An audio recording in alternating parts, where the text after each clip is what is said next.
Hello and welcome to the latest in our series of Watching Brief special news reports. This week has been a busy one for Heritage Crime Stories. Just before Easter, the news broke that South Staffordshire Council had received an appeal against the enforcement notice they had issued on the 27th of February to the owners of the Crooked House pub in Himley. If you remember, the Crooked House was mysteriously burnt down in August 2023 and then unlawfully demolished a couple of days later. That unlawful demolition is what has led to the enforcement notice. But the owners, ATE Farms Limited, and in particular two named people, George Adam Taylor and Carly Taylor, plus an unnamed director, did have 30 days to appeal the enforcement, which would have required them to begin rebuilding the pub at their own cost. They have now lodged an appeal. It snuck in under the wire at the very last minute, and the council has now issued a further statement saying that we await the date for the appeal and the appointment of a planning inspector. There is no further information available at this time, and we will issue an update when we have more information. Now, the fact that it's gone to appeal is actually routine. It's to be expected. There are a number of previous cases where enforcement notices like the one issued against ATE Farms Limited have gone to appeal, and in fact the planning inspector has upheld the enforcement notice. So this doesn't mean that the Crooked House won't be rebuilt. It just means that there is another delay while the process follows through. We'll report on any updates as soon as we have them. Our second Heritage Crime story relates to the Watching Brief's old friends, the Hobby Lobby and Hobby Lobby Stores Inc., and its attempt to create a museum of the Bible. Now, they have been notoriously unlucky in their attempts to procure exhibits for the Museum of the Bible. From a standing start, they had no collection to build on like most museums, and so they went out into the international antiquities market to try and basically fill the Museum of the Bible, which I think was in Washington. Now, we've reported at length on the Watching Brief about how they had to return artifacts to Iraq, which had been trafficked from Iraq after the Iraq War, after the Iraq invasion. But the latest story ends up with the Hobby Lobby back sort of in pocket, really, because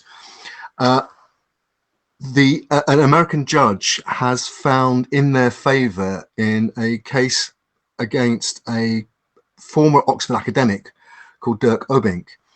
Dirk Obink was the librarian of the Egyptian Exploration Society, and a member of a lecturer in papyrology in the Faculty of Classics in Oxford. He was the general editor of the famous Oxyrhynchus Papyri until August 2016.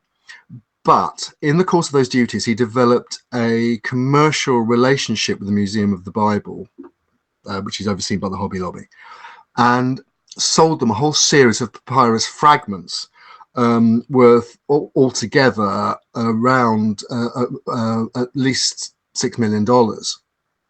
Now, it turned out that the papyrus fragments had been stolen and sold illegally from the collections that Dr. Obink was in charge of. The Hobby Lobby sued him for fraud in the United States, and Judge David L. Russell has entered a motion for default, a default judgment in favor of the Hobby Lobby stores, awarding them just over $7 million, including prejudgment interest. Now, this is because Dirk Obink basically ignored the proceedings in the United States, didn't represent himself, was not represented, didn't put in a defense, didn't defend the case at all, and so the judgment defaults to the complainant, the Hobby Lobby. Dr. Obink was apparently last seen on a houseboat. Again, I suspect we're going to hear more about this one in future, but as things stand, the Hobby Lobby is owed over $7 million. As of yet, in the United Kingdom, where Dr. Obink is understood to be living, in spite of an investigation by Thames Valley Police, there have been no charges relating to the missing fragments that were illegally sold in the United States to the Museum of the Bible. This is not the case, however, in the case of the British Museum and its suspect former curator, Dr. Peter Higgs. Now, Dr. Higgs has been named in connection with the alleged theft and alleged damage to at least 1,800 items from the British Museum collection. Indeed, from a collection of jewels and jewellery fragments that Dr. Higgs was in charge of as a British Museum curator. There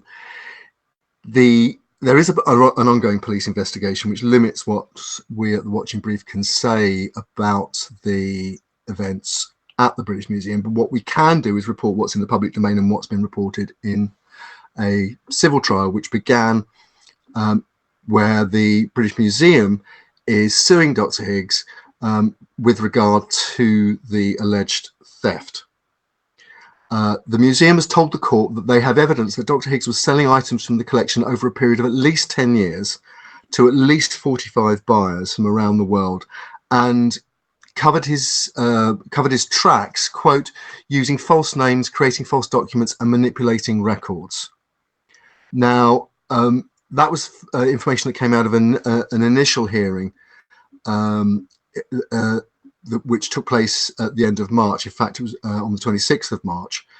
The court at that hearing ordered Dr. Higgs to share any information he has on what was sold from the collection and the whereabouts of the items that are missing. So we wait to see what happens at the next hearing. One interesting snippet that came out of the hearing was that although many of the items weren't actually on the main British Museum catalogue, in 1993 there was an audit of the storeroom where this material was kept, which showed that there were 1,449 unregistered items. But in 2023, do the math, 30 years later, there was another audit, and then 1,161 artifacts were present. In other words, 20% of the items roughly were missing from the storeroom. And it points out, and the BBC point out, that Dr. Higgs worked for the Museum's Department of Greece and Rome from 1999 until the summer of 2023, and in fact was even promoted to be acting keeper of the Department of Greek and Roman in January 2021. A very, very senior position in the curatorial hierarchy at the British Museum. And speaking as we were of the British Museum, the British Museum has a new director. Dr. Nicholas Cullinan is moving a short distance up the road from Trafalgar Square and the National Portrait Gallery to Bloomsbury to head up the British Museum. The appointment of Dr. Cullinan to the permanent position of the director of the British Museum was announced by the Chair of Trustees, George Osborne, at the end of March. Dr. Cullinan is a former curator at the New York Met and at the Tate Modern. He's an art historian by background rather than an archaeologist. And I think the perhaps most important thing in terms of his CV into why he has the job at the British Museum is that he recently oversaw a complete refurbishment and reimagining of the National Portrait Gallery during the COVID period. He hasn't got any links to the British Museum regime either, and of course that has recently been somewhat tainted by the allegations surrounding the theft of objects from its uncatalogued collection. It's a busy in tray, not least because, as well as the thefts, the British Museum is notoriously literally leaky and is looking at multi-million refurbishment, which it has to fundraise for. So a very, very big and a big appointment. That's the end of this Watching Brief special news report. If you've enjoyed the report or find what we do useful, interesting, please share it with your friends and colleagues, and we would really appreciate it if you would follow and support us on Patreon. You can support the Watching Brief and ArchaeoSoup on Patreon, and if you enjoy the work that we do on the pipeline and the investigative reporting, and I can tell you there are some major stories coming up in the next few months, but if you enjoy the work we do on the pipeline, please buy us a Ko-fi from time to time. It would help keep us going and we'd really appreciate it. Bye-bye.